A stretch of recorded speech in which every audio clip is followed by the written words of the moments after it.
Hello बच्चों, let's read the question. So the question is match the column 1 to column 2. Column 1 में आपको कुछ scientist की name given है और कॉलम 2 में उन्होंने जो कुछ डिस्कवरीज की थी उनके बारे में बताया है।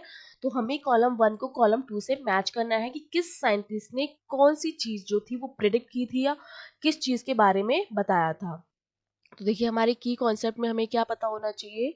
की कॉन्सेप्ट में मुझे पता होना चाहिए कि किस साइंटिस्ट ने कौन सी डिस्कवरी की या किस लॉ के बारे में बताया या किस फिजिक्स की किस क्वांटिटी के बारे में बताया। ठीक है, तो सबसे पहले हमारे पास है जेसी मैक्सवेल। ठीक है, तो जेसी मैक्सवेल जो है उन्होंने आपको एक तो इलेक्ट्रोमैग्नेटिज्म के बारे में भी बताया था।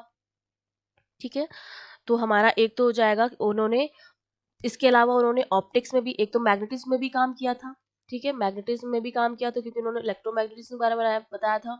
दूसरा उन्होंने ऑप्टिक्स के बारे में, ऑप्टिक्स में भी काम किया। ठीक है, और इलेक्ट्रिसिटी पर भी काम किया। उन्होंने ये बताया कि जो हमारी लाइट होती है वो हमारी क्या होती है, एक तरह से ईएम वेव होती है। ठीक है, उन्होंने क्या बताया, एक तो इलेक्ट्रोमैग्नेटिज्म के बारे में बताया और उन्होंने इलेक्ट्रोमैग्नेटिक जो वेव्स होती हैं उनके बारे में बताया था। उन्होंने बताया था कि जो हमारे पास लाइट होती है वो बेसिकली हमारी क्या होती है, इलेक्ट्रोमैग्नेटिक वेव होती है। उसमें इलेक्ट्रिक फील्ड भी होता है और उसमें क्या होता है, मैग्नेटिक फील्ड भी होता है और दोनों एक दूसरे के क्या होते हैं, परपेंडिकुलर होते हैं। तो ए जो है वो मेरा मैच हो जाएगा 2 के साथ।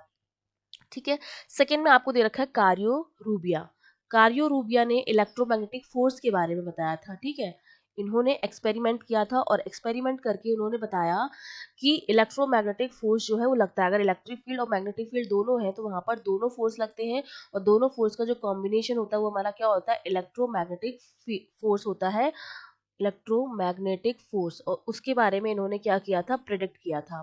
तो बी वाला जो है मेरा मैच हो जाएगा ए के साथ। थर्ड है, सी है आइजैक न्यूटन। तो आइजैक न्यूटन ने मैकेनिक्स में काम किया था। अब मैकेनिक्स में दो तरह की मैकेनिक्स, एक तो सेलेस्टियल हो जाएगी और एक टेरेस्ट्रियल हो जाएगी।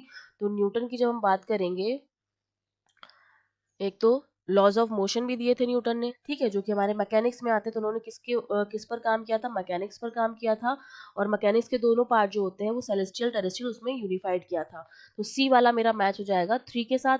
अब लास्ट बचा हुआ है, फराडे बचा हुआ है, वो 4 के साथ मैच होगा। और फराडे ने, हमें पता है कि मैग्नेटिक फील्ड में काफी काम किया था। उन्होंने बताया था इलेक्ट्रिक फील्ड किस तरह से लगता है, मैग्नेटिक फिनोमिना क्या होता है, मतलब इलेक्ट्रोमैग्नेटिज्म के बारे में उन्होंने काम किया था फराडे ने। ठीक है, क्योंकि इलेक्ट्रोस्टैटिक्स जब हम पढ़ते हैं तब भी हम फैराडे लॉ पढ़ते हैं और जब हम मैग्नेटिक फील्ड पढ़ते हैं, मैग्नेटिक फील्ड में भी हम फैराडेज के लॉज जो है वो पढ़ते हैं। तो उन्होंने इलेक्ट्रोमैग्नेटिज्म के बारे में बताया था। तो देखिए हमारा ए मैच कर रहा है 2 के साथ, तो ए ऑप्शन तो आपका गलत हो जाएगा।